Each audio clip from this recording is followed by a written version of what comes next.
श्री चैतन्य महाप्रभुकृत शिक्षाष्टकम के आज तीसरे श्लोक में सभी भक्तों का हम स्वागत करते हैं। श्री हरि गुरु वैष्णव की कृपा से आज इस तीसरे श्लोक पर मैं कुछ बोलने का प्रयास करूंगा। बहुत ही प्रसिद्ध श्लोक है, सभी लोग अधिकतर इस श्लोक को जानते हैं। ये बोला जाता है, पढ़ा जाता है, सुना जाता है। श्लोक इस प्रकार से है। तृणादपि सुनिचेन तरोरपि सहिष्णुना अमानिना मानदेन कीर्तनीय सदा हरि। बोलना बहुत ही सहज है लेकिन पालन करना कठिन है ना। मैं बोल सकता हूँ या हम किसी को कह सकते हैं, बोल सकते हैं कि आपको एक तृण से भी नीचे होना चाहिए, है ना, तुच्छ होना चाहिए, अपने आप को बहुत ही हीन, एक तुच्छ मानना चाहिए। लेकिन उस भावना में वास्तव में स्थापित होना कि मैं वास्तविकता में सबसे तुच्छ हूँ, है ना, सबसे मैं निम्न हूँ, उसको कितना हम साक्षात्कार कर रहे हैं या साक्षात्कार उसको करना बहुत ही कठिन है। बोलना सहज है, हम बोल सकते हैं, है ना, और बोलते भी हैं, है ना। बार बार हम ये श्लोक सुनते हैं, बोलते हैं, लेकिन फिर भी इस श्लोक के वास्तविक भावार्थ को साक्षात्कार कर पाना, ग्रहण कर पाना बहुत ही कठिन होता है। क्यों कठिन होता है? क्योंकि अनादि काल से, जन्म जन्मांतर से हमारी भावना वास्तव में इसके पूरी विपरीत है ना। जन्म जन्मांतर से इस भौतिक जगत में हम भोग करने की भावना को विकसित कर रहे हैं। शास्त्रों में बताया गया, अनादि कर्म फले पड़ी भवार्णव जले तारी बारे ना देखी उपाय, कि अनादि काल से पड़ी भवार्णव जले, इस भौतिक संसार में हम जन्म मृत्यु के चक्र में भ्रमण कर रहे हैं। और पूरा जो दैन्य भाव है, जो विनम्रता है, जो कि इस श्लोक में श्री चैतन्य महाप्रभु वर्णन कर रहे हैं, उसके विपरीत हमारी भावना है। जन्म जन्मांतर से हम विपरीत दिशा में अपनी भावना को विकसित कर रहे हैं। तो क्या वर्तमान में हमारी भावना है? भगवान श्री कृष्ण भगवद गीता में इसका वर्णन करते हैं, ईश्वरो अहम अहम भोगी सिद्धो अहम बलवान सुखी। कि क्या भावना है वर्तमान में हमारी? मैं ईश्वर हूँ, मैं भोगता हूँ, मैं इस जगत का वास्तविक केंद्र हूँ। वास्तव में अगर देखा जाए तो ये दैन्य भाव, विनम्रता एक शुद्ध जीव की वास्तविक स्थिति है। वास्तव में एक शुद्ध जीव का एक स्वाभाविक गुण है, उसके अंदर ये दैन्य भाव होना, विनम्रता होना। लेकिन जन्म जन्मांतर से चूंकि अभी हम भोग करने के लिए इस संसार में जन्म मृत्यु के चक्र में भ्रमण कर रहे हैं, तो हमारी पूरी तरह से भावना क्या हो गई है कि मैं इस जगत का केंद्र हूँ, मैं भोगता हूँ, है ना। और ये जगत में सभी 84 लाख प्रकार की योनियों में हम इसी भावना को बढ़ाने का प्रयास करते हैं, इसी भावना को ज़्यादा से ज़्यादा और विकसित करते हैं कि कैसे मैं जगत का केंद्र हूँ, सारी वस्तुएं वास्तव में मेरे लाभ के लिए होना चाहिए, कैसे मुझे लाभ प्राप्त हो, कैसे मुझे फ़ायदा हो रहा है, ये हम इस जगत में देखते हैं, है ना, इस भावना के कारण।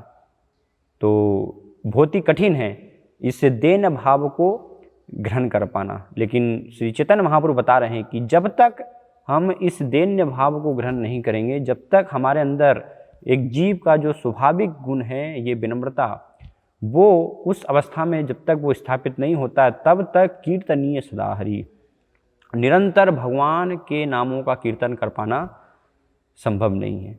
कीर्तन में तब तक पूर्ण रूप से व्यक्ति पूर्ण शुद्ध इच्छा के साथ वो संलग्न नहीं हो सकता। और चूंकि बहुत कठिन है, इस भावना से निकल पाना बहुत कठिन है, लेकिन उतना भी कठिन नहीं है। अगर किसी की इच्छा है, वास्तव में कोई गंभीरता से कृष्ण भावनामृत में प्रयास करता है, हरि गुरु वैष्णवों की सेवा करने का, गुरु और कृष्ण की सेवा में संलग्न होने का, तो उनकी कृपा के माध्यम से पूर्ण रूप से ये जो स्वाभाविक विनम्रता, एक शुद्ध स्थिति में एक आत्मा का गुण है, वो धीरे धीरे उस भाव को विकसित कर सकता है। तो इसके लिए आवश्यकता है निरंतर उसे भगवान के भक्तों की सेवा करने की, उनसे श्रवण करने की, भगवान के भक्तों का संग करने की, तो उससे हम इस भावना से निकल सकते हैं। तो प्रारंभ के ये 3 श्लोकों में शिक्षाष्टकम में श्री चैतन्य महाप्रभु हरिनाम संकीर्तन करने के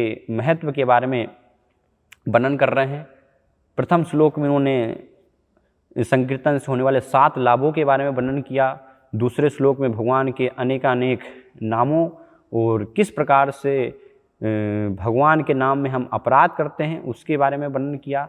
फिर इस श्लोक में चैतन्य महाप्रभु हमें सिखा रहे हैं कि कैसे किस प्रकार से हमें भगवान का नाम लेना चाहिए, भगवान का नाम जप करना चाहिए, जिससे कि हमें संकीर्तन से होने वाले सभी हमें लाभ वास्तव में प्राप्त हो।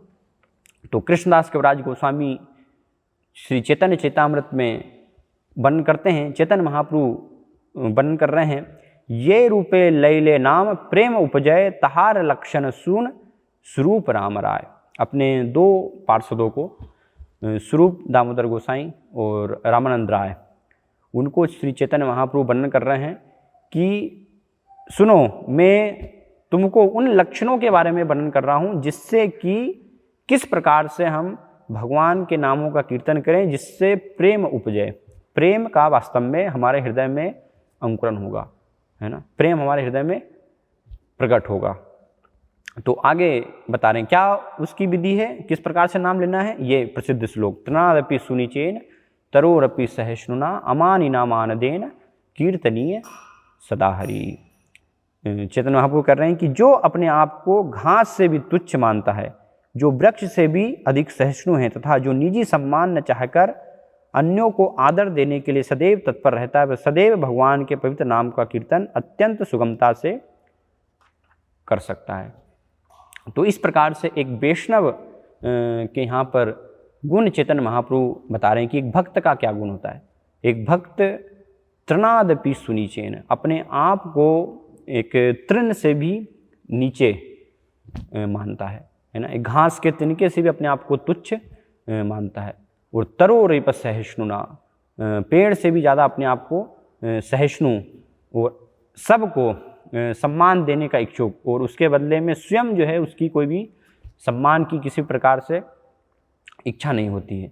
तो ऐसा व्यक्ति, ऐसा भक्त निरंतर फिर कीर्तनीय सदा हरि, भगवान के नामों का वो कीर्तन कर सकता है। तो ये भावना, ये श्लोक में चैतन्य महाप्रभु पूरा शिक्षाष्टकम का एक प्रकार से सार प्रस्तुत कर रहे हैं, है ना। सबसे इसलिए बहुत महत्वपूर्ण ये सभी शिक्षाष्टकम के श्लोकों में ये सबसे महत्वपूर्ण श्लोक है, ये दैन्य भाव को ग्रहण करना, क्योंकि बिना इस दैन्य भाव, इस विनम्रता के भाव को ग्रहण किए भगवान की शरणागति ले पाना संभव नहीं है ना। इसी कारण से हम देखते हैं कि कृष्ण महात्म्य में लोग गुरु और कृष्ण के शरणागत नहीं हो पाते। पूर्ण रूप से शरणागति जो कि चैतन्य महाप्रभु स्वयं अपने आचरण से हमें अपने भक्तों के साथ सिखाने के लिए उन्होंने यहाँ पर अवतार लिया।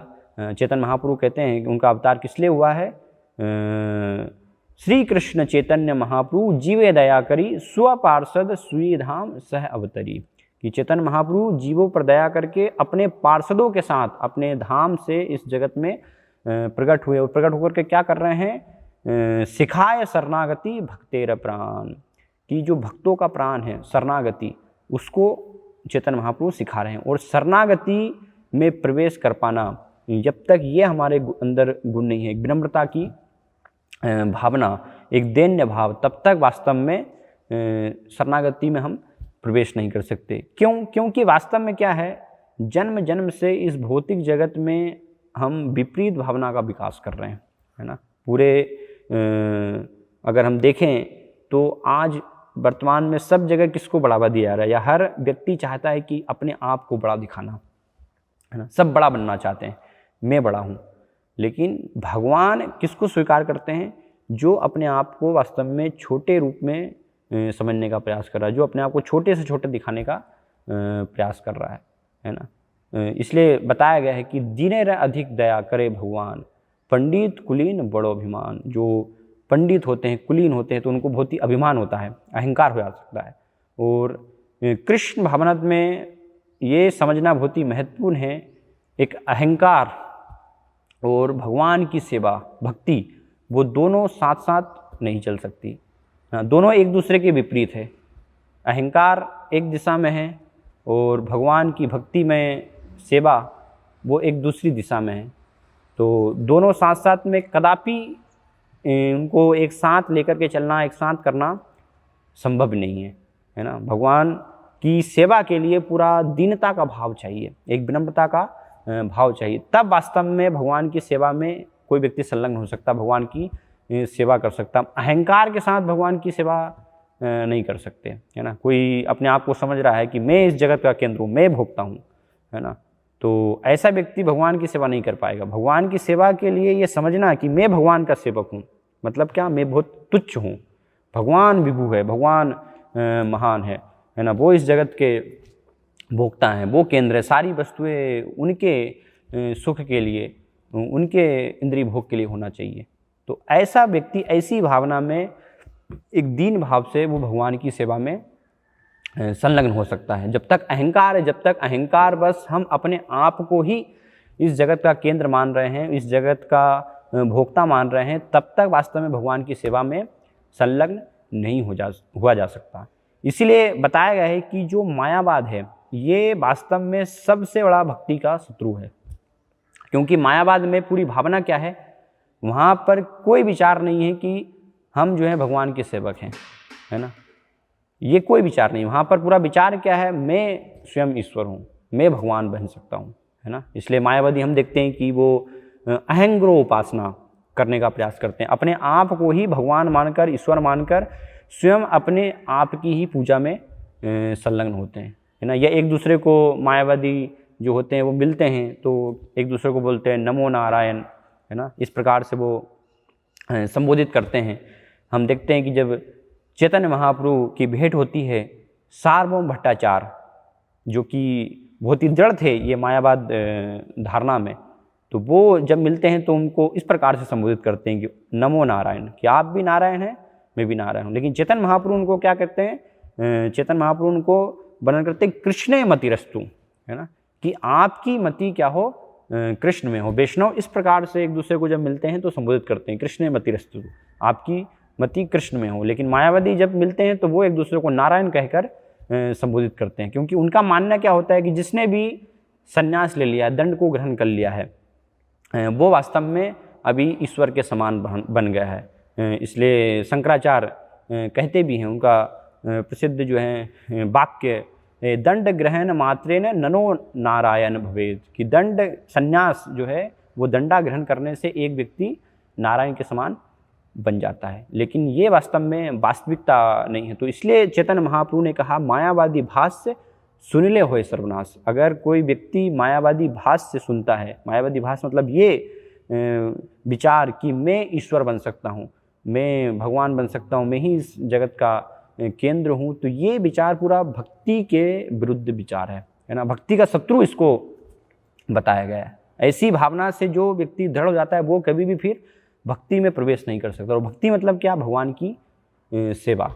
तो अगर इस भावना में हम मायावादी विचार से कि मैं वास्तव में बड़ा हूँ, मैं भगवान हूँ, ये अहंकार, मिथ्या अहंकार में अगर हैं, और दैन्य भाव कि मैं भगवान का सेवक हूँ, भगवान के सेवकों का सेवकों का सेवकों का सेवक सेवक सेवक, इस प्रकार से ये हमारी वास्तविक स्थिति है, मेरी सच्चाई है, आत्मा का ये वास्तविक स्वाभाविक उसकी स्थिति है, तब तक भगवान की सेवा में संलग्न होना संभव नहीं है। तो इसलिए हम देखते हैं कि श्रील प्रभुपाद और महान महान आचार्य, रामानुजाचार्य, मध्वाचार्य, सभी महान आचार्य आए, स्वयं चैतन्य महाप्रभु प्रकट हुए, जिन्होंने ये मायावादी विचार का पूरा बार बार खंडन किया, और बार बार उन्होंने इसको स्थापित करने का प्रयास किया कि हम कभी भी ईश्वर नहीं बन सकते हैं, हम भगवान नहीं हैं, हम भगवान के जीवेर स्वरूप हुए कृष्ण नित्यदास, हम भगवान के सेवक हैं, सेवक हैं, सेवक हैं। श्रील प्रभुपाद बार बार अपने प्रवचनों में, हम उनकी पुस्तकें पढ़ेंगे तो पुस्तकों में बार बार श्रील प्रभुपाद लिखते हैं कि हम हमारी वास्तविक पहचान, हमारी वास्तविक आइडेंटिटी जो है वो क्या है कि हम भगवान के सेवक हैं, है ना। ये हमें बार बार सुनना है, इसमें अपने आप को हमें स्थापित करने की आवश्यकता, तब वास्तव में हम ये दैन्य भाव को ग्रहण कर पाएंगे। इसलिए बताया है कि हम ये दीनता अहंकार को हम नहीं छोड़ पाते और हमारे अंदर विनम्रता का एक भाव जो कि आत्मा की स्वाभाविक स्थिति है वो नहीं आ पाता गुण, उसका कारण क्या है कि हम अपने स्वरूप ज्ञान से अनभिज्ञ रहते हैं, है ना। हम अपने स्वरूप ज्ञान में वास्तव में स्थापित नहीं हो पाते। और स्वरूप ज्ञान क्या हमारा, जीवेर स्वरूप होए कृष्ण नित्यदास, कि हम भगवान के सेवक हैं। अगर हम उसको में स्थापित हो जाएं, उसको अगर हम विश्वास कर लें तो फिर सारी हमारी समस्याओं का, सारे हमारे कष्टों का समाधान हो सकता है। इसलिए एक आचार्य अपने एक भजन में वर्णन करते हैं,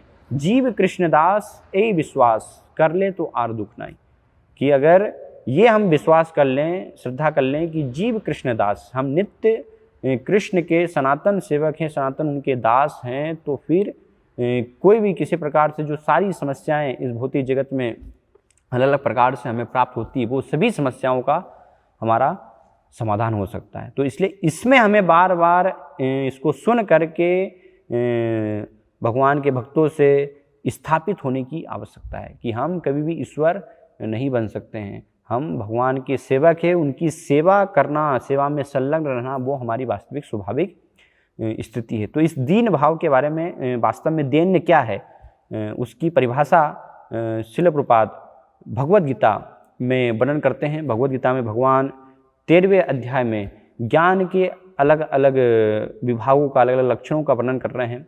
तो उसमें 8वें श्लोक से अमानित्वम, अदम्बित्वम, अहिंसा, शांतिर, आर्जवम, तो उसमें अमानित्वम का समझ होता है विनम्र एक भाव, कि हमारे अंदर जो अहंकार नहीं। तो श्रील प्रभुपाद उसके तात्पर्य में विनम्रता के बारे में वर्णन करते हैं। श्रील प्रभुपाद लिखते हैं, विनम्रता का अर्थ है मनुष्य को अन्यों द्वारा सम्मान पाने के लिए इच्छुक नहीं रहना चाहिए।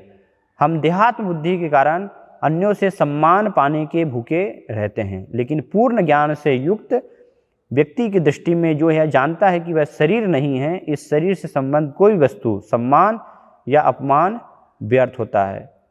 इस भौतिक छल के पीछे दौड़ने से कोई लाभ नहीं है। तो ये श्रील प्रभुपाद विनम्रता की परिभाषा दे रहे हैं, है ना, कि विनम्र व्यक्ति कौन है, जो ये साक्षात्कार कर रहा है, तो वो अगर उसका अपमान किया जा रहा है तो फिर उसमें वो विचलित नहीं होगा, या उसको सम्मान दिया जा रहा है तो उसमें भी वो प्रसन्न नहीं होगा, क्योंकि वो समझ रहा है कि मैं ये शरीर नहीं हूँ, मैं आत्मा हूँ, भगवान का सनातन अंश हूँ, भगवान का सेवक हूँ। इसलिए कोई भी किसी प्रकार से मेरा अपमान नहीं कर सकता है ना, या मान भी है तो वो भी, उसमें कोई प्रसन्नता की बात नहीं है। तो हर स्थिति में वो समान रहता है ना।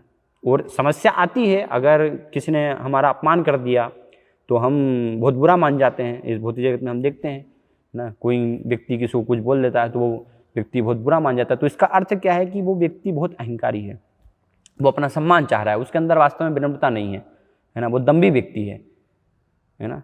वो ये समझ नहीं रहा है कि मैं ये शरीर नहीं हूँ। तो कोई व्यक्ति अगर अपमान कर रहा है, कुछ कर रहा है, तो वो शरीर का कर रहा है।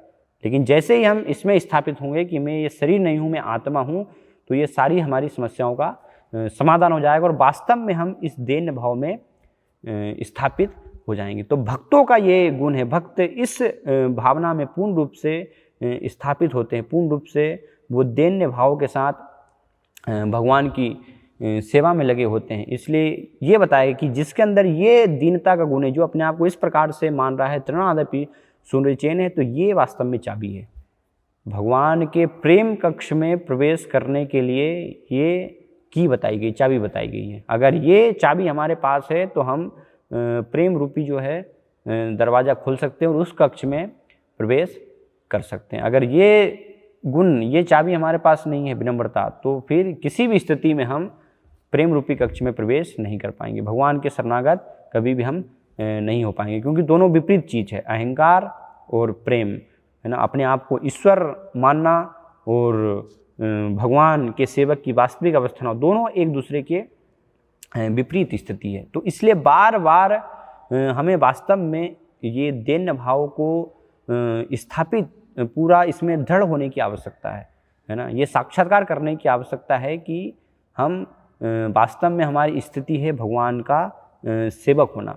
तो इसलिए चैतन्य महाप्रभु यहाँ पर बता रहे हैं कि ये भावना से अगर कोई नाम लेता है तो ऐसी स्थिति में वो सदा भगवान के नामों का कीर्तन कर सकता है ना, जो कि इस युग के लिए सबसे विशेष विधि बताई गई, सबसे मुख्य विधि बताई गई है, संकीर्तन करना, भगवान के नामों का कीर्तन करना। और वो संकीर्तन किस अवस्था में कर सकते हैं? जब ये भावना हमारे अंदर है। क्योंकि इस भौतिक जगत में क्या है, हम सब अगर देखा जाए तो क्या है, ये चीज़ों के पीछे ही भाग रहे हैं, है ना। सब पूजा लाभ प्रतिष्ठा, सब अपनी पूजा के पीछे भाग रहे हैं, सब अपने आप को बड़ा दिखाना चाहते हैं कि मैं बड़ा बनूं, जिससे कि लोग जो हैं मेरा सम्मान करें, मेरा पद हो, मेरी प्रतिष्ठा हो। तो विशेष रूप से शास्त्रों में कुंती महारानी अपने प्रार्थनाओं में श्रीमद् भागवतम में इसको बताती हैं कि लोग 4 चीज़ों के लिए इस भौतिक जगत में लालायित रहते हैं। वो 4 चीज़ें कौन सी है? जन्म, ऐश्वर्य, श्रुत, श्री, ये 4 चीज़ें है ना। अच्छे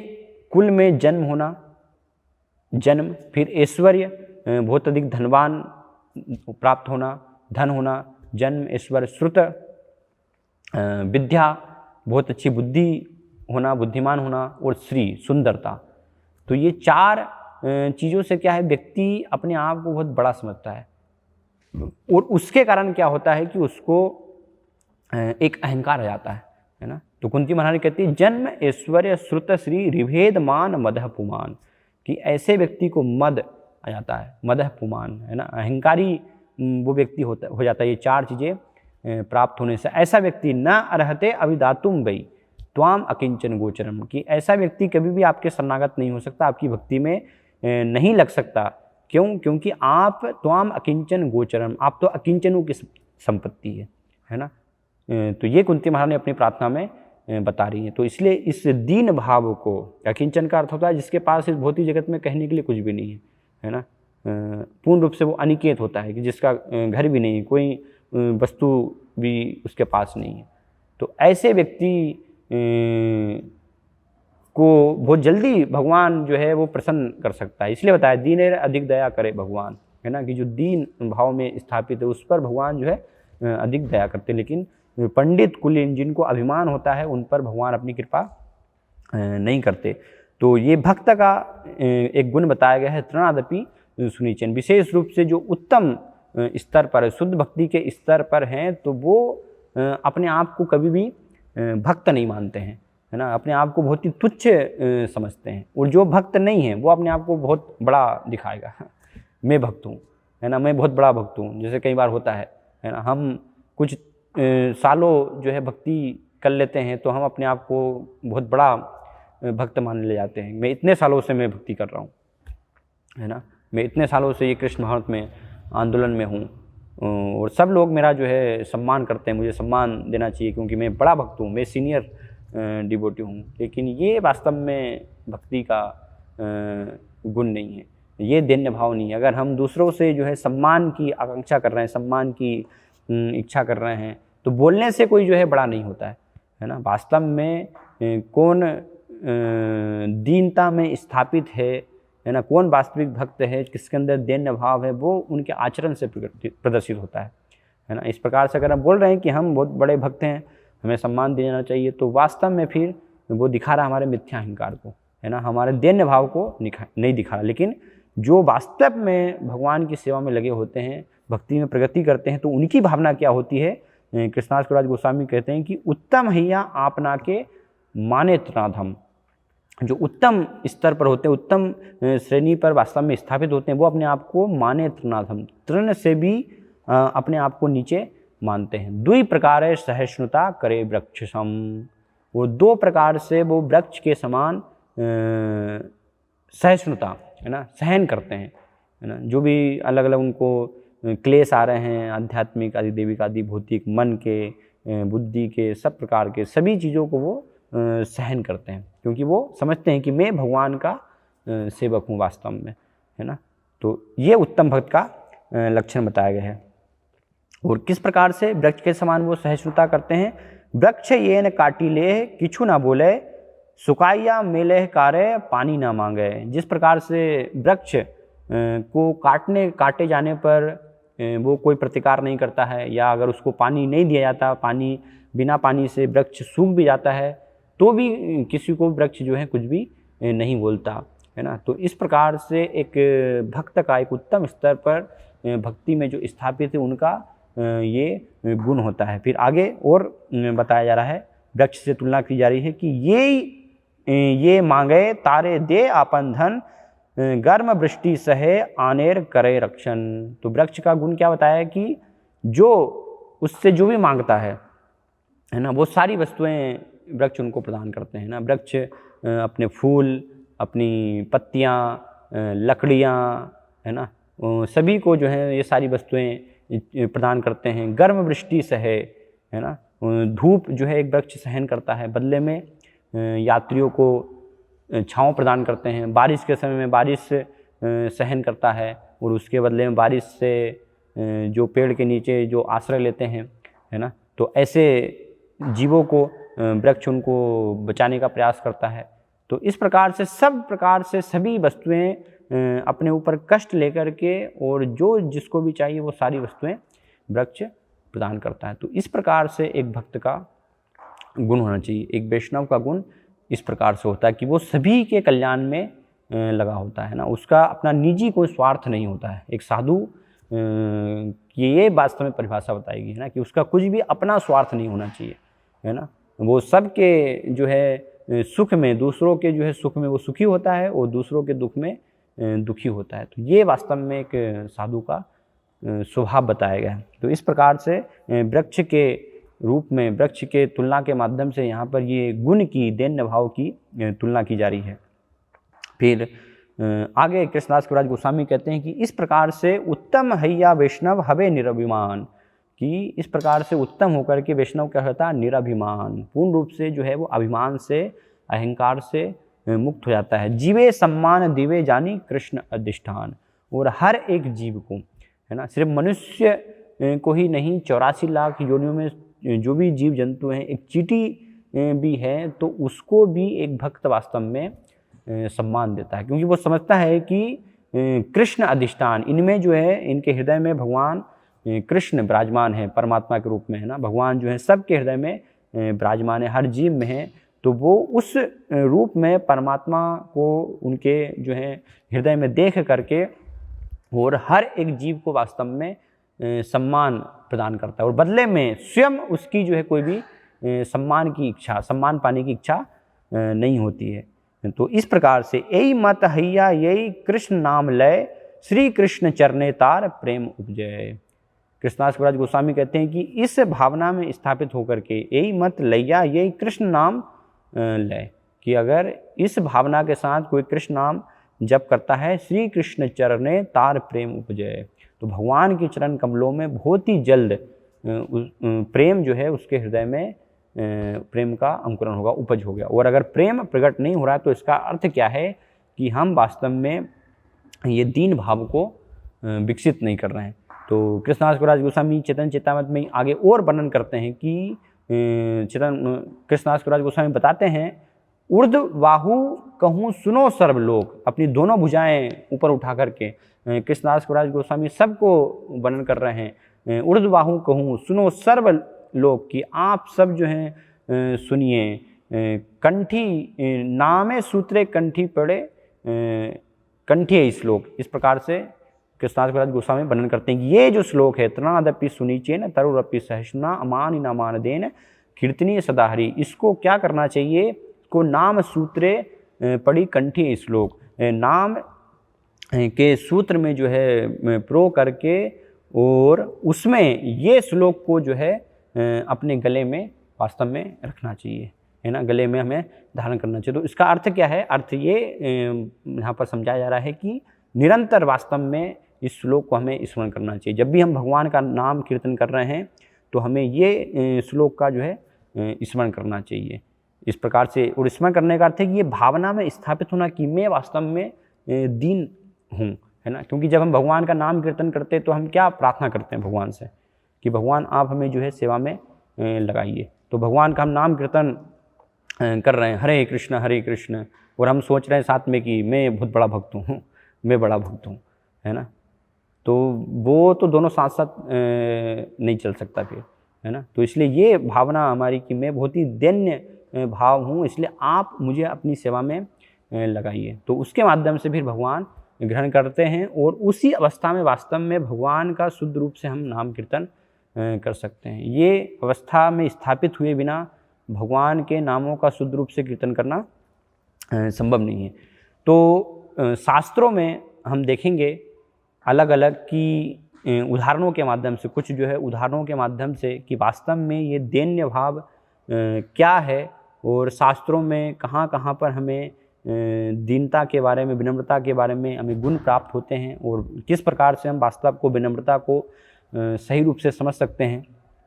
तो स्वयं भगवान के उदाहरण से हम देखें, शास्त्रों में भगवान के भक्तों के भी उदाहरण हैं और स्वयं भगवान भी अपने उदाहरण से हमें ये विनम्रता की शिक्षा दे रहे।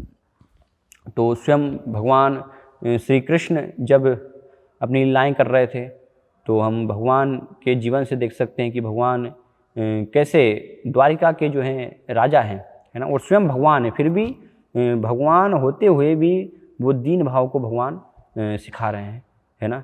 भगवान अपने गुरु सांदीपनि मुनि के जब आश्रम में थे तो वहाँ पर हम देखते हैं कि गुरु की सेवा के लिए वो तुच्छ से तुच्छ वहाँ पर सेवा करते थे, है ना। गुरु उनको भिक्षा मांगने के लिए बोल रहे हैं, लकड़ी काट कर लाने के लिए बोल रहे हैं, तो ये सारी जो है आश्रम की सभी तुच्छ सेवाएं वो करते थे। इससे क्या होता है, वास्तव में भगवान सिखा रहे हैं कि गुरु की सेवा में लगने से क्या होता है, वो दीन भाव हमारे अंदर आता है, हमारा अहंकार नष्ट होता है। इसलिए हम देखते हैं कृष्ण भावनात्म आंदोलन में भी श्री भक्तिसिद्धांत महाराज, कोई भी अगर भक्त जो है कोई नया आश्रम में आता था, आश्रम में ज्वाइन करता था, तो उसको क्या करते थे भक्तिसिद्धांत महाराज जो है बहुत ही तुच्छ से तुच्छ सेवा में लगाते थे। उससे बर्तन सफाई करवाना है या मंदिर की झाड़ू पोछा वो सफाई करनी है या टॉयलेट क्लीनिंग करनी है, बाथरूम साफ करनी है, तो ये सब जो है सेवा, है ना। और शिल प्रपाद ने भी उसी प्रकार से अपने गुरु महाराज के चरण चिन्हों पर चलते हुए वही विधि जो है इस कृष्ण भावनात्म आंदोलन में भी दी। क्योंकि क्या होता है, ये तुच्छ सेवा में लगने से वास्तव में जो पूर्व में हमारा अहंकार होता है, अपने आप को बहुत बड़ा समझते हैं कि मैं इस जगत का केंद्र, दंभ हमारे अंदर वास्तव में होता है, तो वो अहंकार जो है धीरे धीरे हमारा भक्तों के संग में ये तुच्छ सेवाएं करने से क्या होता है, वो धीरे धीरे नष्ट होता है ना। तो जो भी वास्तव में, इसलिए ये बहुत ही एक प्रकार से वास्तविक विधि शिल प्रपाद ने हमें दी। अगर कोई भी ये अहंकार को नष्ट करना चाहते हैं, उद्देन्य भाव में स्थापित होना चाहते हैं, तो हमें इस भावना को, ये वास्तव में सेवा करना सबके लिए बहुत आवश्यक है ना। ये तुच्छ सेवाओं को, है ना, भगवान के भक्तों के संग में, या शिल प्रपाद ने पुस्तक वितरण की हमें सेवा दी है ना। शिल प्रपाद ने बार बार जो है जोर दिया कि सबको मेरी जो है जितने भी मैंने ग्रंथ लिखे हैं वो सब का वितरण करने का प्रयास करना चाहिए। तो पुस्तक वितरण में भी हम जाते हैं तो उससे भी हमारे अंदर दीनता की भावना आती है, क्योंकि कई बार हम देखते हैं कि लोग जो हैं पुस्तक लेने के तैयार नहीं हैं, या कई बार जिनके द्वार पर हम पुस्तक लेकर के जाते हैं तो वो हमें बदले में जो है दुत्कारते हैं, है ना, हमारा अपमान करते हैं। तो उससे क्या होता है, ये हमारा एक मिथ्या अहंकार नष्ट होता है और दीन भावना का हमारे अंदर विकास होता है कि वास्तव में ये भगवान की सेवा के लिए मुझे करना है, भगवान गुरु कृष्ण इससे प्रसन्न हो रहे हैं, मुझे मेरा मान अपमान, लोग मुझे क्या बोल रहे हैं, वो मुझे नहीं देखना है। वास्तव में ये गुरु और कृष्ण, शिल प्रपाद इससे प्रसन्न होंगे, कृष्ण इससे प्रसन्न होंगे, इसलिए मुझे करना है। तो धीरे धीरे हमारे अंदर वो दीनता की भावना का विकास होता है। तो भगवान श्री कृष्ण स्वयं इस प्रकार से उन्होंने गुरु की सेवा की। फिर भगवान महाराज युधिष्ठिर के राजसूय यज्ञ में हम देखते हैं कि वहाँ पर उन्होंने सभी राजसूय यज्ञ में जो महान महान राजा ऋषि मुनि सब आए, तो उनकी तुच्छ से तुच्छ उन्होंने जो है सब ऋषि मुनियों का जो है पाद प्रक्षालन करना है, वो उन्होंने सेवा की। या भगवान जब द्वारिका में थे तो द्वारिका में एक बार नारद जी का आगमन होता है, तो वहाँ पर तुरंत भगवान अपने बिस्तर से उठ करके खड़े हो जाते हो, नारद जी के चरणों में प्रणाम करके और नारद जी का चरणों का पाद प्रक्षालन करते हैं, है ना। तो ये भगवान के आचरण से हम सीख सकते हैं, देख सकते हैं कि कैसे भगवान तुच्छ सेवा कर रहे हैं। या भगवान अर्जुन के सारथी के रूप में, बहुत ही प्रसिद्ध पार्थ सारथी भगवान का एक नाम है, वो भगवान ने सेवा की। एक सारथी पद कितना तुच्छ पद होता है ना, लेकिन भगवान उसको स्वीकार कर रहे हैं, है ना। महाभारत में वर्णन है कि सारथी का अर्थ है कि कई बार अर्जुन जैसे भगवान जब रथ पर हैं तो कुछ अगर बोलना है तो वहाँ पर एक सारथी को क्या होता है कि बोलने से काम नहीं चलता है, तो कई बार पैर से ऐसे जो है मारना है ना, वो उसके माध्यम से इशारा देना होता है कुछ भी अपनी बात कहनी है तो ऐसे अर्जुन और भगवान की स्थिति, इतना तुच्छ पद जो है वो सारथी का भगवान वहाँ पर स्वीकार कर रहे हैं। तो ये दिखा रहा है कि कैसे भगवान जो है दीन भाव को दिखा रहे हैं कि अपने भक्तों की सेवा के लिए भगवान भक्तों की जो है, जैसे भक्त भगवान की सभी प्रकार से सेवा में संलग्न होता है, ऐसे भक्त भी अपने भक्तों की, भगवान भी अपने भक्तों की सेवा करना चाहते हैं। तो इस प्रकार से भगवान से हम सीख सकते हैं, या स्वयं चेतन महाप्रभु हमें सिखा रहे हैं, इस दीन भाव को ग्रहण कर रहे हैं। जब जगाई मधाई दो असुर जो कि जिनका जन्म ब्राह्मण परिवार में हुआ था, लेकिन पाप कर्म में पूर्ण रूप से वो लिप्त हो गए थे, उन्होंने नित्यानंद प्रभु को मारने का प्रयास किया। तो नित्यानंद प्रभु ने उसको सहन किया है ना, और बदले में उनको कृष्ण प्रेम दिया, चेतन महाप्रभु का प्रेम उनको प्रदान किया। इसलिए नित्यानंद प्रभु के बारे में कहा जाता है कि मार खाए प्रेम दे, है ना। भक्तों का ये गुण होता है कि स्वयं अपमान सहन करके, मान खाकर भी दूसरों को वो प्रेम दे रहे हैं, है ना। जगाई मधाई को उन्होंने कृपा दी। या एक और लीला आती है चेतन महाप्रभु के बारे में कि एक बार निरंतर ऐसे हर दिन जगन्नाथपुरी में चेतन महाप्रभु जगन्नाथ जी का दर्शन करने के लिए जाते थे। तो प्रतिदिन गरुड़ स्तंभ के पीछे खड़े होकर के चेतन महाप्रभु दर्शन करते थे। और एक दिन इस प्रकार से जब गरुड़ स्तंभ के पीछे खड़े होकर चेतन महाप्रभु दर्शन कर रहे थे तो काफ़ी भीड़ थी, बहुत सारे लोग दर्शन कर रहे थे। तो एक महिला बहुत उत्सुकता में, जिसके अंदर तीव्र जो है भगवान का, जगन्नाथ जी का दर्शन करने की उत्सुकता थी, तो वो चेतन महाप्रभु के ऊपर पैर रख के खड़े हो जाती है और खड़े होकर के फिर दर्शन करती है। तो सब भक्त जो हैं बोलते हैं कि उस स्त्री को डांटते हैं, तुम ये क्या कर रही हो, है ना। लेकिन चेतन महाप्रभु पूर्ण रूप से दीन भाव को उससे नाराज नहीं होते। चेतन महाप्रभु बदले में और ये पश्चाताप करते हैं कि वास्तव में मेरी उतनी जो है उत्सुकता नहीं है अभी भगवान का दर्शन करने की, जितनी कि ये स्त्री की उत्सुकता है, जिसके कारण इसको ये भी समझ नहीं आ रहा है कि वास्तव में मैं एक सन्यासी के ऊपर खड़ी हुई हूँ। वो भी ये देख नहीं पा रही है, उसकी भगवान का दर्शन करने की इतनी उत्सुकता है कि वो अपने आसपास क्या है वो नहीं देख पा रही हूँ, लेकिन मैं अपने आसपास बहुत सारी वस्तुओं को देख रहा हूँ। तो चेतन महाप्रभु ये सिखा रहे हैं। चेतन महाप्रभु तो वास्तव में स्वयं भगवान है, लेकिन दीन भाव को हमें दिखा रहे हैं। या भगवान राम के जीवन से भी हम देखते हैं कि कैसे उन्होंने दीनता के भाव को, सहनशीलता के भाव को दिखाया। कि एक बार जब इंद्र का पुत्र जयंत, जब भगवान राम और माता सीता चित्रकूट में वनवास के समय थे, तो उस समय जयंत एक कौवे के रूप में आता है, और कौवे के रूप में एक दिन माता सीता के जो है अपनी चोंच से उनके जो है स्तनों को खरोचने लगता है, तो उससे कुछ खून निकलने लगता है। तो भगवान राम बहुत क्रोधित हो जाते हैं और अपने पास में ही घास का तिनका उसको जो है ब्रह्मास्त्र बना करके उस कौवे को मारने के लिए, जयंत को मारने के लिए भेजते हैं। तो सब जगह जो है वो भ्रमण करता है और अंत में फिर भगवान के चरण कमलों में, राम के चरण कमलों में शरण लेता है। तो इतना महान सीता माता के प्रति उसने इस प्रकार से अपराध किया, जब वो शरण लेता है तो भगवान उसको भी क्षमा प्रदान कर देते हैं और वो इतने बड़े अपराध को उसके सहन कर लेते हैं। तो इस प्रकार से भगवान के ये जीवन से हम देख सकते हैं कि कैसे भगवान सहनशीलता के गुण को, इस विनम्रता के भाव को हमें सिखा रहे हैं।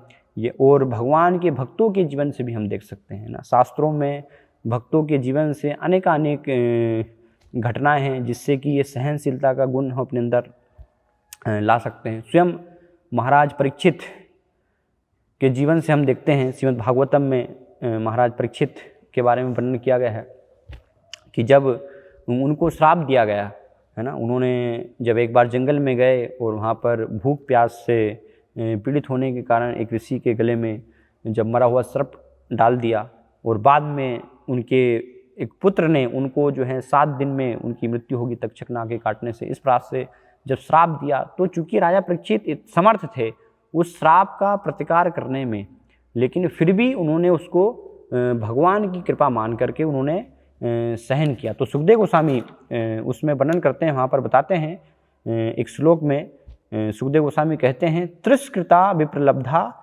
सप्ता क्षिप्ता हता अपि नास्य तत्प्रतिकुर्वन्ति तद्भक्ता प्रभवो अपि ही।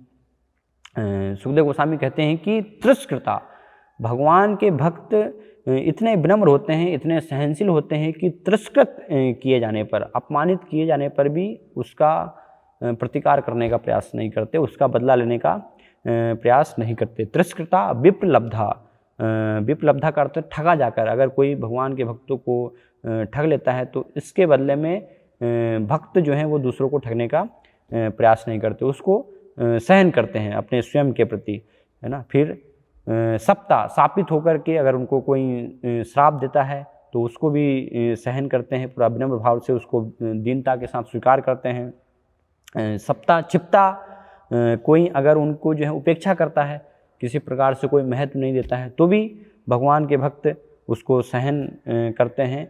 और हता का अर्थ होता है उनको मारना, है ना, इस प्रकार से कुछ क्षति पहुंचाना, तो वो भी अगर कोई करता है तो भी उसके बदले में नास्य तत् प्रतिकुर्वन्ति तद भक्ता प्रभो अपि ही, की उसके ये सब होने के बाद भी भगवान के भक्त इतने विनम्र होते हैं, इतने सहनशील होते हैं कि उसका कोई प्रतिकार करने का प्रयास नहीं करते। तो ये गुण कहाँ से आता है विनम्रता का? वास्तव में भगवान के अंदर चूंकि ये गुण है ना, जैसा हमने देखा, तो भगवान का गुण ये विनम्रता का क्या होता है, वो भक्त में विकसित होता है, भगवान की भक्ति में, सेवा में संलग्न होने से। इसलिए श्रीमद् भागवत में बताया है कि यस्यास्ति भक्तिर भगवती अकिंचना गुणा सर्वै गुणे तत्र समासते सुरा, है ना। हराव भक्तस्य कुतो महद गुणा मनोरथे नास्तो धावतो भई, कि भगवान के भक्त जो कि भगवान की सेवा में लगे होते हैं, उनके अंदर भक्ति में लगे रहने से सारे गुण धीरे धीरे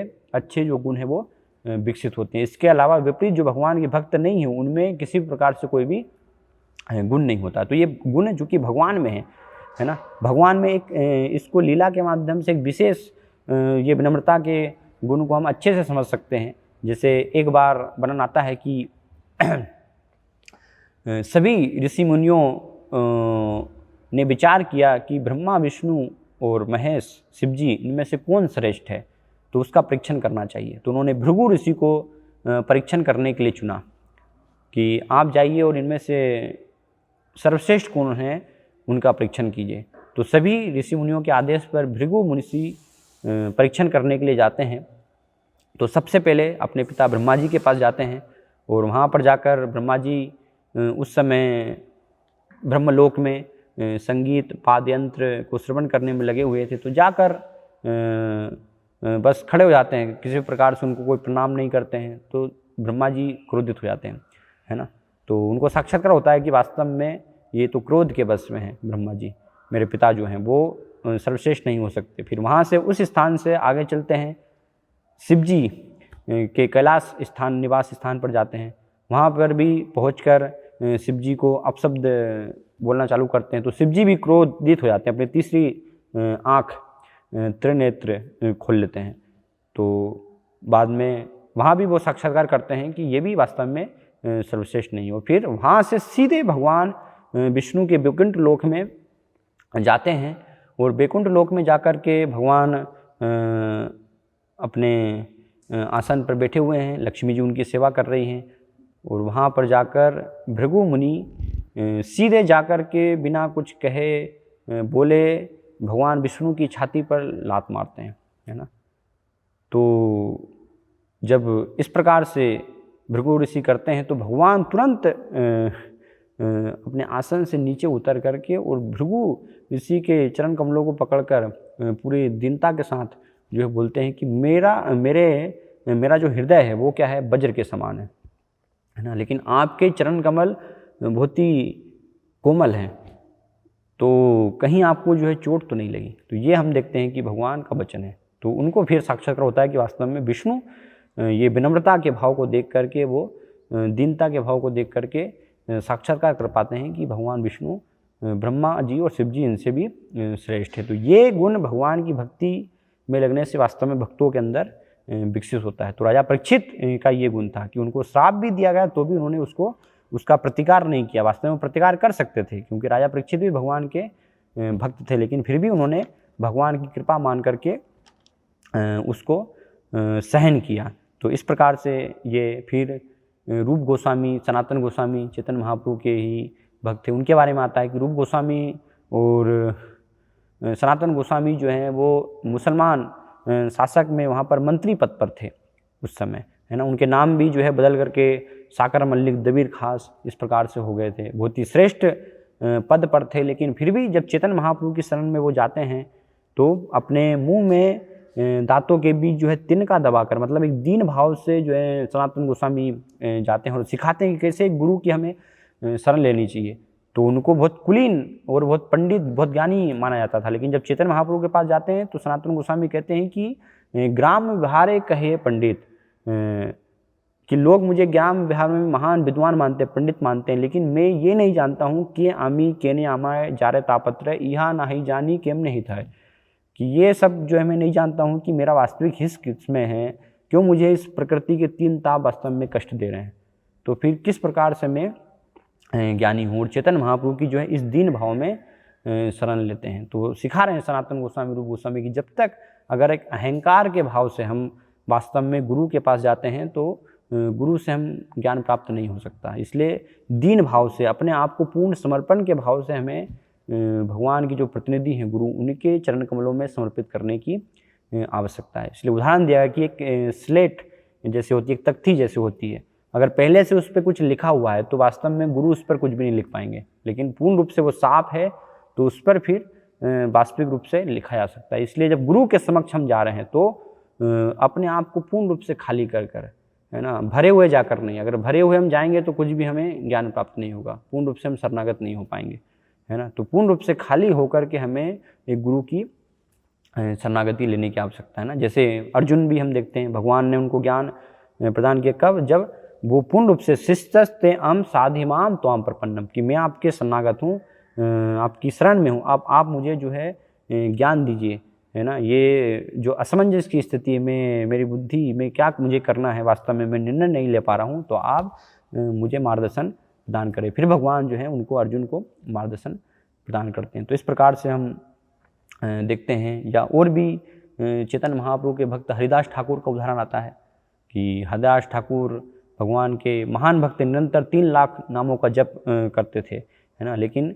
चूंकि वो मुसलमान परिवार में जन्म हुए थे तो उस कारण से भगवान चैतन्य महाप्रभु स्वयं प्रतिदिन, जो कि स्वयं जगन्नाथ हैं, है ना, यही कृष्ण से ही गौर से ही जगन्नाथ हैं, वो स्वयं हरिदास ठाकुर से मिलने जाते थे। लेकिन हरिदास ठाकुर अपने आप को मुसलमान परिवार में जन्म होने के कारण जगन्नाथ मंदिर में प्रवेश नहीं करते थे। या एक बार अद्वैत आचार्य ने चैतन्य महाप्रभु नित्यानंद प्रभु को अपने घर पर प्रसाद के लिए, है ना, आमंत्रित किया, तो साथ में हरिदास ठाकुर भी वहाँ पर थे। लेकिन हरिदास ठाकुर को भी जब चैतन्य महाप्रभु और नित्यानंद प्रभु के साथ में भोजन ग्रहण करने के लिए, प्रसाद ग्रहण करने के लिए बुलाया गया, तो वो साथ में नहीं गए, अपने दैन्य भाव के कारण कि नहीं, मैं मुसलमान परिवार में मेरा जन्म हुआ, इसलिए मैं बहुत ही निम्न कुल से हूँ। तो उन्होंने बाहर ही वो रहे और बाहर रहकर ही उन्होंने प्रसाद इस प्रकार से चैतन्य महाप्रभु नित्यानंद प्रभु के ग्रहण करने के बाद ग्रहण किया। तो ये हम हरिदास ठाकुर के जीवन से एक दीन भाव को देखते हैं। या स्वयं चेतन चेतामृत के लेखक कृष्णदास कविराज गोस्वामी वर्णन कर रहे हैं एक श्लोक में, पुरुष शेर कीष्ट होइटे मुझ से लगिष्ट, ये मोरा नाम ले तार पुण्य खोए, है ना, कि जो भी मेरा नाम लेगा वो क्या हो जाएगा, वो अपना पुण्य खो देगा, है ना। और पूरी शेर, एक मेरी स्थिति क्या है कि मैं पूरी शेर कीट हुई से मुझ से लगिष्ट, में मल के कीड़े से भी निम्न हूँ। मतलब अपने आप को बहुत ही तुच्छ, एक विनम्र भावना में वो स्वीकार कर रहे हैं कि मैं वास्तव में महान नहीं हूँ, मैं कुछ भी नहीं हूँ। तो ये हम देख सकते हैं। या और भी भगवान के अनेक अनेक भक्त, जैसे अम्बरीश महाराज, दुर्वासा ऋषि, है ना, दुर्वासा ऋषि जो कि एक योगी थे, जिन्होंने अम्बरीश महाराज को जब मारने का प्रयास किया एक कृतिका उत्पन्न करके, तो अम्बरीश महाराज ने उसको पूरा दैन्य भाव से जो है स्वीकार किया और अपनी स्थिति से किसी प्रकार से विचलित नहीं हुए। तो ऐसे अनेकों अनेकों शास्त्रों में हमें उदाहरण प्राप्त होते हैं जिनसे कि हम दीनता के बारे में, विनम्रता के बारे में ग्रहण भाव कर सकते हैं। और चेतन महापुरुष स्वयं हमें बार बार जो है बताते हैं कि हमारी वास्तविक स्थिति है गोपीर भर्तु पद कमलयोर दास दासानु दासानु दास, कि हम जो हैं गोपियों के भर्ता भगवान श्री कृष्ण, उनके सेवकों के सेवकों के सेवकों के सेवकों के सेवक सेवक सेवक सेवक सेवक, ये हमारी वास्तविक स्थिति है ना। तो इसको बार बार हमें जो है श्रवण करके ये भावना को आत्मसात करने की आवश्यकता है, क्योंकि जन्म जन्म से क्या है,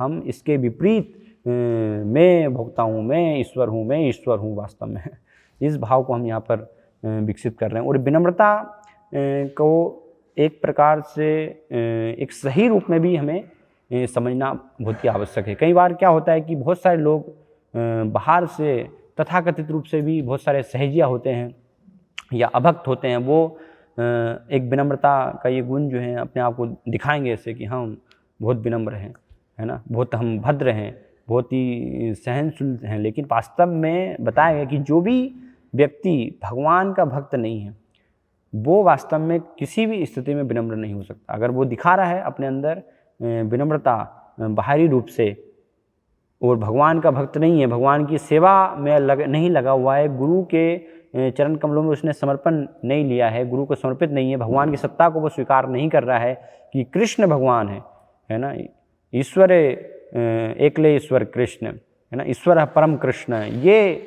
इसको वो स्वीकार नहीं कर रहा है और अपनी स्थिति को कि मैं भगवान का सेवक हूँ, ये इसको स्वीकार नहीं कर रहा है, तो ऐसा व्यक्ति कदापि विनम्र नहीं हो सकता। उसकी विनम्रता क्या है फिर, तथाकथित है। जैसे कई बार हम देखते हैं कि कुछ लोग इसको नहीं समझ पाने के कारण भक्तों के जीवन में जब इस प्रकार से देखते हैं तो वो भक्तों पर दोषारोपण करते हैं, है ना, कि साधु को तो विनम्र होना चाहिए, है ना। कई बार भक्तों के जीवन में उनको थोड़ा क्रोधी स्वभाव का देखते हैं या क्रोध प्रदर्शित करते हुए देखते हैं तो निंदा करते हैं कि कैसे आप साधु हैं ना, विनम्र होना चाहिए भक्तों को, तो निरंतर मुस्कुराते रहना, है ना, स्माइल जो है देते रहना हमेशा। लेकिन ये सब जो है हमें समझना ये आर्टिफिशियल है ना, ये तथाकथित है। वास्तविक रूप से भगवान की सेवा को ना समझ करके और बाहरी रूप में विनम्रता को प्रदर्शित करना, एक भद्रता को दिखाना, वो सब तथाकथित है ना। इसको हम शास्त्रों में उदाहरण से और अच्छे से समझ सकते हैं। जैसे रामायण में हमें इसके संदर्भ में उदाहरण प्राप्त होते हैं लक्ष्मण जी का और हनुमान जी का, है ना। तो हनुमान जी ने लंका जाकर के और लंका को जलाया, तो लंका को जलाएंगे तो निश्चित है वहाँ पर क्रोध प्रकट करना ही पड़ेगा। और रामायण में वर्णन भी है कि कितना लक्ष्मण जी जो है क्रोधित, हनुमान जी क्रोधित होते हैं और सारी लंका को जला देते हैं, रावण को दंड देते हैं। और लक्ष्मण जी का भी हम स्वभाव देखते हैं कि बहुत ही गर्म उनका स्वभाव है ना। लेकिन इसका अर्थ क्या है कि क्या वो विनम्र नहीं है ना, क्या उनके अंदर जो है सहनशीलता नहीं है, विनम्रता नहीं है वास्तव में, है ना। तो ऐसा नहीं है ना। हनुमान जी और लक्ष्मण जी ये बहुत ही जो है विनम्र हैं, लेकिन भगवान की सेवा के लिए वास्तव में वो उग्र है। भगवान की सेवा के विरुद्ध अगर कोई कार्य हो रहा है तो ये एक वैष्णव की पहचान है कि वो एक साथ, इसलिए चेतन महाप्रभु के बारे में वर्णन किया गया कि चेतन महाप्रभु क्या है, एक साथ वज्रादपि कठोर, उनका हृदय जो है वज्र से भी कठोर था, वज्रादपि कठोर और कुसुमादपि कोमल, कि एक पुष्प के समान जो है कोमल, है ना, एक साथ अचिंत भेदाभेद तत्व, कि पुष्प के समान कोमल भी हैं और वज्र के समान जो है कठोर भी हैं। इसलिए हम देखते हैं कि जब नित्यानंद प्रभु को मारने का जो है प्रयास किया जगन्नाथ मैदाई ने, तो चेतन महाप्रभु ने स्वयं जो है अपना सुदर्शन चक्र उनको मारने के लिए धारण कर लिया, क्योंकि बताया गया कि जो भी भक्ति के विरुद्ध ऐसे असुर हैं, नास्तिक हैं, है ना, जो वैष्णवों की निंदा करते हैं, उनको एक भक्त, एक वैष्णव कभी भी सहन नहीं करता। वहाँ पर दीनता दिखाने की आवश्यकता नहीं है, वहाँ पर अपना क्रोध प्रदर्शित करने की आवश्यकता, भगवान की सेवा करने की आवश्यकता है। तो उस स्थिति में अगर हम भगवान की सेवा कर रहे हैं तो उसको दीन भाव वास्तव में कहा जाएगा, ना कि उसी स्थिति में तथाकथित हमें दीन भाव अपनाना है, अपनी विनम्रता दिखाना। जैसे अर्जुन, है ना, इसी प्रकार से हम देखते हैं कि महाभारत में दीनता, तथाकथित विनम्रता वो दिखाना चाहते थे। जब भगवान ने कहा कि ये सबको मारना है ना, ये सब असुर हैं, तो अर्जुन जो है दीन भाव वहाँ पर दिखाना चाहता था कि मैं ये सबका वध नहीं करूँगा। लेकिन भगवान ने डांटा अर्जुन को, है ना, कि तुम मूर्ख हो क्या, ये तथाकथित जो है साधु की बात कर रहे हो कि ये सब छोड़ करके नहीं युद्ध लड़ो तुम, मेरा ये आदेश है, मेरी इच्छा पूर्ति करो, है ना, मेरे आदेश का पालन करो और युद्ध में ये सारे शत्रुओं को तुम मारो। इसलिए नाम जो है केवल तुम्हारा होगा, इसलिए निमित्त मात्रे न भव सब साची, तुम निमित्त मात्र जो है इसमें बनो। तो विनम्रता क्या है? भगवान की सेवा वास्तव में लगे रहना। शुद्ध रूप से अगर हम भगवान की सेवा में लगे हैं, भगवान की सेवा के लिए हो सकता है कि कई बार हमें जो है असुरों के विरुद्ध, नास्तिकों के विरुद्ध क्रोध दिखाने की भी आवश्यकता हो सकती है। तो उसको इस प्रकार से नहीं समझना चाहिए कि भक्त विनम्र नहीं है या एक वैष्णव जो है वो उनके अंदर विनम्रता नहीं है, सहनशीलता नहीं है। वास्तव में वो विनम्र है, लेकिन जहाँ पर आवश्यकता है उसको दिखाने की, वहाँ पर वो उस क्रोध को भी प्रदर्शित करते हैं। तो ये वास्तव में सही रूप से विनम्रता की आवश्यकता है ना। तो अर्जुन और भीम के जीवन में भी हम देखते हैं ना, भीम ने कितने कितने जो हैं कौरवों, धृतराष्ट्र के 100 पुत्रों को जो है मारा। और वर्णन है कि दुशासन का तो जो है उसका छाती जो है चीर दिया, है ना। तो इस प्रकार से ये सब कितना एक क्रूरता जैसा हमें लग रहा है कि कितना क्रोध, तो ये कैसे विनम्र हो सकते हैं ना। लेकिन वास्तव में भगवान की सेवा के लिए चूँकि वो कर रहे हैं, है ना, भगवान की सेवा में वो लगे हुए हैं, पूर्ण रूप से उनका भगवान की सेवा में समर्पण है, इसलिए वो उनको वास्तव में विनम्रता कहा जाएगा। और इसके विपरीत जो तथाकथित रूप से जो कि एक गुरु को समर्पित नहीं है, भगवान के भक्त नहीं है, वो कई बार उनके अंदर हमें लग सकती है विनम्रता, वो दिखा सकते हैं एक सहनशीलता के भाव को कि मैं जो है तृणादपि सुनिचेन तरुरपि सहिष्णुना, ये मेरे अंदर भाव है ना, मैं वास्तव में विनम्र हूँ। तो वो सिर्फ बोलने से ऐसे दिखाने से नहीं होता, क्योंकि भक्ति तो क्या है, भक्ति वास्तव में दिखावट का विषय नहीं है ना। भक्ति जो है कोई अभिनय नहीं, नाटक नहीं है कि कोई बस दिखाएगा तो उससे जो है, भक्ति वास्तव में एक हृदय का विषय है ना। वो भक्तों के आचरण से लंबे समय में हमें वास्तव में पता चलता है कि कौन विनम्र है, किसके अंदर वास्तव में ये सेवा भाव इसमें वो स्थापित है कि वो अपने आप को समझ रहा है कि मैं भगवान का दिन एक तुच्छ सेवक हूँ, है ना, ये मेरी स्वाभाविक स्थिति है। भगवान वास्तव में भोक्ता है, भगवान स्वामी है, मैं बड़ा नहीं हूँ, मैं किसी भी स्थिति में बड़ा नहीं बन सकता हूँ, है ना। तो ये चैतन्य महाप्रभु इस श्लोक में बहुत महत्वपूर्ण हमें शिक्षा प्रदान कर रहे हैं कि हमें निरंतर भगवान के नाम का कीर्तन करने के लिए इस दीन भाव को ग्रहण करना बहुत ही आवश्यक है। मतलब अपनी स्वाभाविक स्थिति को जानना कि हम भगवान के तुच्छ सेवक हैं, हम कभी भी इस भौतिक जगत में महान या बड़ा जो है नहीं बन सकते हैं, हम कुछ भी नहीं हैं, हम बहुत ही छोटे से छोटे भगवान के जो हैं स्फुल्लिंग, इस प्रकार से एकमात्र अंश भगवान कहते हैं ममे वांसो जीव लोके जीवभूत सनातन है, मेरा एक तुच्छ अंश है ना। अनेकों जीवात्माओं में हम एक क्षुद्र जो है वास्तव में जीवात्मा है। तो लेकिन वो दीन भाव है, तो फिर भगवान उससे जो है प्रसन्न होंगे, है ना, इस दीनता के भाव से। और भगवान उसी के कारण वास्तव में एक भक्त को स्वीकार करते हैं, है ना, अपनी कृपा उसको देते हैं। जब तक ये दीन भाव नहीं आएगा तब तक वास्तव में भगवान की कृपा हमें प्राप्त नहीं होगी। तो इसको कैसे ग्रहण किया जाए, क्योंकि जन्म जन्म से हम इस भौतिक जगत में ईश्वर बनने का प्रयास कर रहे हैं, ईश्वरो अहम भोगी, ये भावना को विकसित कर रहे हैं। तो इतना आसान नहीं है, ये बोल सकते हैं जो हम, है ना, अपने आप को, दूसरों को, किसी को भी हम बोल सकते हैं कि मैं तो बहुत दीन हूँ, है ना, या दिखा सकते हैं हम तथाकथित रूप से विनम्रता जो है हमेशा प्रदर्शित कर सकते हैं। लेकिन वो दिखाने से जो है वास्तव में नहीं होगा, है ना। और वो कैसे आएगी वास्तव रूप में, उसको लाने के लिए इसलिए बताया कि हमें भगवान के भक्तों की सेवा करनी चाहिए, भगवान के भक्तों का, वैष्णवों का हमें संग करना चाहिए ना।